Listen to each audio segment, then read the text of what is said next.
Pemirsa, perkenalkan nama aku Asri. Aku seorang gadis yang sedang merantau ke Bandung. Pada saat aku pulang ke kampung, aku ketemu dengan kenalanku yang sudah lama tidak pernah berjumpa, dan dari pertemuanku yang singkat dengannya, aku diperkenalkan dengan seorang pria teman suaminya yang bernama Bagus. Dan dari perkenalan itu ternyata tumbuh benih-benih cinta di hati aku kepadanya. Aku tak tahu apakah dia juga merasakan benih-benih cinta di hati aku. Aku tidak tahu dan itulah kenyataan yang aku alami. Anehnya saat aku kembali ke Bandung setiap malam aku kadang tersenyum sendiri saat berada di sudut ruangan kamar kos aku. Aku selalu teringat dan terbayang-bayang wajah Bagus, dan setiap aku mencoba menghapus wajahnya dari pikiranku, akan tetapi wajahnya selalu hadir dan hadir di sudut mataku.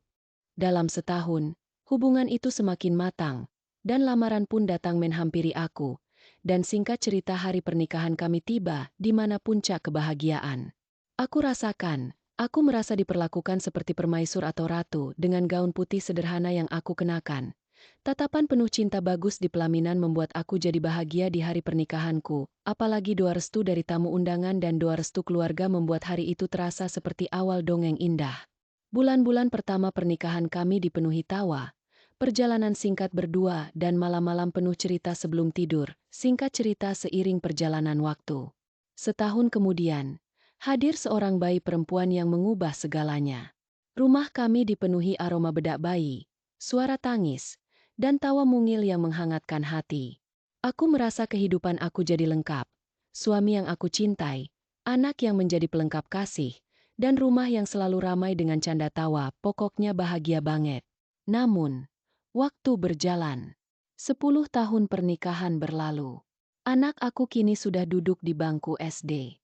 Rutinitas mulai mengikis kelembutan. Bagus yang dulu selalu pulang tepat waktu kini sering membawa pulang lelah atau bahkan tidak pulang tepat waktu. Ponselnya sering berbunyi, tapi ia menjauh ketika menjawab. Aku ingin marah, ingin bertanya, ingin menuntut jawaban. Kenapa dia bisa bersikap seperti itu kepadaku?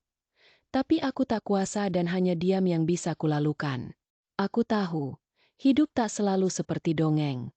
Sementara aku berpikir positif saja, apakah ini suatu ujian dari pernikahanku?